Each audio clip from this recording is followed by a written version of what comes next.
अस्सलामुअलैकुम व्यूवर्स, कैसे हैं आप सब। Hope you are doing well. Welcome to my channel prose world. आज की इस वीडियो में हम डिस्कस करेंगे A Tale of Two Cities की बुक 3। बुक 1 और बुक 2 पे अलग से वीडियो है और उस वीडियो का लिंक मैंने डिस्क्रिप्शन में ऐड कर दिया है। अगर आप करैक्टर लिस्ट पे एक वीडियो चाहती हैं तो वो वीडियो ऑलरेडी अपलोड हो चुकी है, उसका भी लिंक मैंने डिस्क्रिप्शन में ऐड कर दिया है। सो व्यूवर्स, अभी तक क्या हुआ था बुक 1 और बुक 2 में हमने देखा जितनी भी स्टोरी हुई। यहाँ पे क्या है, बुक 3 में अब जो है ना रेवोल्यूशन वो अपनी पीक पे है। बुक 3 का नाम है the track of the storm. ठीक है, the track of a storm. अब यहाँ पे क्या है कि स्टॉर्म जो है यानी कि तूफान है वो आया हुआ है, मतलब नॉट इन द सेंस कि सच में आया हुआ है, मेटाफोरिकली कहा गया है कि तूफान आया हुआ है यानी कि डिस्ट्रक्शन। किंग और क्वीन को इम्प्रिजन कर लिया जाता है। अरिस्टोक्रेटिक हाउस जो होता है फ्रांस में उसको जला दिया जाता है। चार्ल्स डार्ने जो कि इंग्लैंड से आया था अपने सर्वेंट की हेल्प करने, उसको भी इम्प्रिजन कर लिया जाता है। उसको कौन सी जेल में रखा जाता है, उसका नाम होता है फोर्स, LAFORCE। बहुत ही ज़्यादा डिस्ट्रक्शन फैली हुई है। लोग जो हैं वो गलियों में निकले हुए हैं और पकड़ पकड़ के जो भी अरिस्टोक्रेटिक फैमिली से बिलोंग करते हैं उसको मार देते हैं। मारते किस तरह से हैं? Guillotine. The guillotine became a symbol of power and justice. जो गुलेटीन है ना, इससे लोगों के सर काट दिए जाते थे। सो जो भी इनको लगता है कि अरिस्टोक्रेटिक फैमिली से बिलोंग करता है या जिसका नाम उस रजिस्टर में जिसमें मैडम डिफॉर जो है वो निटिंग कर रही थी, यानी कि उस रजिस्टर में जिन जिन के नेम नोट कर रही थी उनको जो है वो गुलेटीन कर दिया जाता है। और क्या होता है कि डॉक्टर मैनेट की मेंटल हेल्थ फिर से ख़राब हो जाती है, यानी कि जितनी भी डिस्ट्रक्शन हो रही हैं इससे जो है डॉक्टर अलेक्जेंडर मैनेट की मेंटल स्टेट जो है वो फिर से ख़राब हो जाती है। Although he tries to maintain stability for Lucie sake, his mental health is fragile and he occasionally reverts to making shoes. ठीक है, पहले वो स्टेबल हो जाता है लेकिन अगेन जो है वो उसकी मेंटल स्टेट ख़राब हो जाती है और वो अगेन से जो है अपने आप को शू मेकर समझने लग जाता है और शूज़ बनाने लग जाता है। This is a turning point for doctor MANET. और जो उसका स्ट्रॉन्ग करेक्टर डिवेल्प हुआ था और जो उसको सारी इमोशनल सिंपैथी मिल रही थी, मतलब वो सारा सीन एक बार फिर से ख़राब हो जाता है। चार्ल्स डार्ने का एक फैमिली सर्वेंट होता है गैबल। ठीक है, इसका लेटर आता है चार्ल्स डार्ने को हेल्प के लिए और चार्ल्स डार्ने इसकी हेल्प के लिए जाता है और फ्रांस में जाके फंस जाता है। Darnay decide to return to France to assist Gabelle, though his decision proves to be fateful. Upon arriving in France, he is immediately arrested by the revolutionaries for being the son of an aristocrat and enemy of the people। यानी कि अपनी family की वजह से मुसीबत में आ जाता है, इम्प्रिजन कर लिया जाता है लेफ्ट फोर्स में और साल तक ये वहाँ पे इम्प्रिजन रहता है। उसके बाद ट्रायल होता है, उसके बाद ये डिसाइड करते हैं कि चार्ल्स डार्ने को गिलोटीन कर दिया जाए। सो वीवर्स, ट्रायल होता है और डॉक्टर अलेक्जेंडर मैनेट फिर से चार्ल्स डार्ने को बचाने की कोशिश करते हैं। Doctor Alexander Manette is called as a witness as he hold a letter proving Darnay's innocence regarding the crime of his family. Doctor Manette के पास एक लेटर होता है, ठीक है, उनको एक गवाह के तौर पे बुलाया जाता है और डॉक्टर मैनेट बहुत कोशिश करते हैं कि वो ये साबित कर सके जो चार्ल्स डार्ने है उसका कोई कसूर नहीं है। जो कुछ भी लोगों के साथ जुल्म होते रहे वो अरिस्टोक्रेटिक फैमिली ने किए, लेकिन डार्ने का उसमें कोई हाथ नहीं था। ऑल्दो वो मेंबर था अरिस्टोक्रेटिक फैमिली का, लेकिन उसने कोई जुल्म नहीं किया। Despite this Darnay is still condemned to death. इस सारे फ्रेंच रेवोल्यूशन में मैडम डिफॉर्ट जो है वो बहुत ही आगे आगे होती हैं। ये बहुत ही ज़्यादा कोल्ड हार्टेड और फियर्स लेडी होती है। बेसिकली इसका एक पर्सनल ग्रज होता है, मतलब इसके साथ इनजस्टिस हुआ होता है। उस इनजस्टिस की वजह से अब ये जो है ये फ्रेंच रेवोल्यूशन लेके आ रही है और लोगों को और भड़का रही है अगेंस्ट अरिस्टोक्रेटिक फैमिली। और इस तरह से लोग भी काफ़ी ज़्यादा जो है वो पहले डिसहार्ट हुए हुए थे अरिस्टोक्रेटिक फैमिली से। लेकिन मैडम डिफॉर्ट जो है ये रिवेंज नहीं ले रही, ये ले रही है वेंजियंस। रिवेंज ये होता है कि अगर किसी ने आपका एक दांत तोड़ा तो आपने भी उसका एक दांत तोड़ा, बस हिसाब बराबर।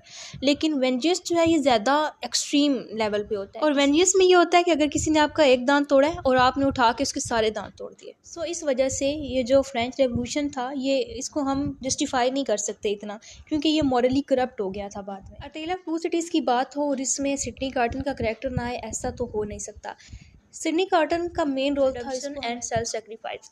सिडनी कार्टन को पता होगा कि ये एक इंग्लिश लॉयर था और ये अल्कोहलिक भी था and he was in love with Lucy though he believes he is unworthy of her love. ठीक है, वो उसको ये लगता था कि इसकी लाइफ का कोई पर्पस नहीं है। ठीक है, बहुत ही उसका अलग सा एटीट्यूड था टुवर्ड्स लाइफ।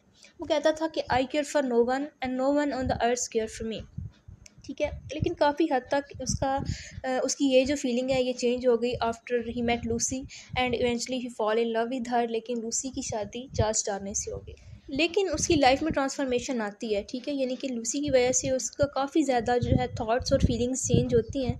तो अब ये फैसला करता है कि ये अपनी लाइफ में एक बहुत इंपॉर्टेंट काम करेगा, और वो काम कौन सा होता है? चार्ल्स डार्ने को बचाने का। चार्ल्स डार्ने और सिडनी कार्टन की फिजिकल रिजेम्बलेंस एक जैसे दिखते होते हैं। तो ये एक प्लान बनाता है जिसमें ये जॉन बर्सार्ड की हेल्प से उस प्रिजन में जाता है जहाँ पे चार्ल्स डार्ने होता है। ये वहाँ जाता है और चार्ल्स डार्ने के साथ अपना ड्रेस एक्सचेंज कर लेता है, और यानी कि सबको ऐसे लगता है कि ये जो सिडनी कार्टन है ना, यही चार्ल्स डार्ने है। सिडनी कार्टन जो है ये खुद को चार्ल्स डार्ने बना लेता है, और चार्ल्स डार्ने को ये लूसी के साथ भेज देता है। Carton goes to death with no fear, finding peace in his final act of redemption.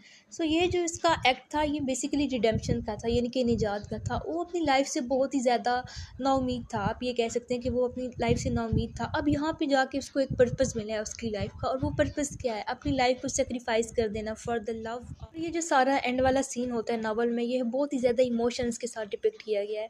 Sydney Carton's final moments are portrayed with profound emotions. As he walks to the guillotine he find comfort in the thought that his death will bring happiness to Lucy, even though she will never know the truth of his sacrifice। ठीक है, वो बहुत ही ज़्यादा खुशी से वो जा रहा होता है डेथ की तरफ, और यहाँ पे उसको अपनी लाइफ का एक पर्पस मिलता है। लास्ट वर्ड कुछ इस तरह से होते हैं कि he says it is a far better thing that I do than I have ever done. It is a far better rest than I go to than I have ever known. ठीक है, ये इसके words बहुत ज़्यादा important होते हैं, और ये शो करते हैं को किस तरह से वो सेल्फ रेस्ट करेक्टर था, और यहाँ पे उसका ये जो फाइनल एक्ट है ये उसका एक्ट ऑफ रिडेम्पशन है। ठीक है, यानी कि वो अपनी ज़िंदगी को बहुत ही एक अच्छी चीज़ के लिए सेक्रीफाइस कर रहा है, वो किसी की हेल्प कर रहा है। This statement reflects Carter's ultimate redemption. Though he led to a life of aimlessness, his selfless act brings him a sense of fulfillment and peace, making his life meaningful despite its struggle. तो viewers क्या होता है कि Sydney cottons को Charles डार्ने समझ के guillotine कर दिया जाता है, सबके सामने उसका सर काट दिया जाता है, और चार्ल्स डार्ने जो है ये बच जाता है। The book ends on a note of deep reflection. The violence of the revolution continues, and though Darnay is saved, the cost of the revolution is evident in the lives it destroyed. और madam डिफॉर्ज के साथ क्या होता है कि madam डिफॉर्ज भी लड़ते लड़ते जो है ये लूसी के घर पहुंच जाती है, और लूसी की जो केयर टेकर होती है मिस प्रोज, ये उसके हाथों मारी जाती है। यानी कि मैडम डिफॉर्ज जो सबसे बदले ले रही थी और जिन्होंने रेवोल्यूशन को ही करप्ट कर दिया, वो ही एक्सपायर हो गई। Cotton sacrifice underscores the central theme of novel sacrifice, resurrection, and the power of love to transcend personal suffering. The contrast between the brutality of the revolution and the quiet redemptive act of Cotton serve as a powerful conclusion to the story. So viewers, ये थी A Tale of Two Cities की book 3 की। इसी के साथ ये book खत्म होती है। इससे हमें एक इम्पोर्टेंट मैसेज मिलता है कि किसी भी इंसान की लाइफ जो है वो बेकार नहीं होती, कुछ ना कुछ उसकी लाइफ में पर्पस होता है। हमें बस ये देखने की ज़रूरत होती है कि हम क्या हैं, हमें किस मकसद के लिए भेजा गया। सो व्यूअर्स, उम्मीद करती हूँ आपको ये वीडियो अच्छी लगी होगी। आपको कोई भी प्रॉब्लम हो तो आप मुझे कमेंट सेक्शन में पूछ सकते हैं। चैनल को सब्सक्राइब करना आपकी तरफ से एक सपोर्ट होती है, और इस तरह की मज़ीद वीडियोज़ देखने के लिए चैनल को सब्सक्राइब करें।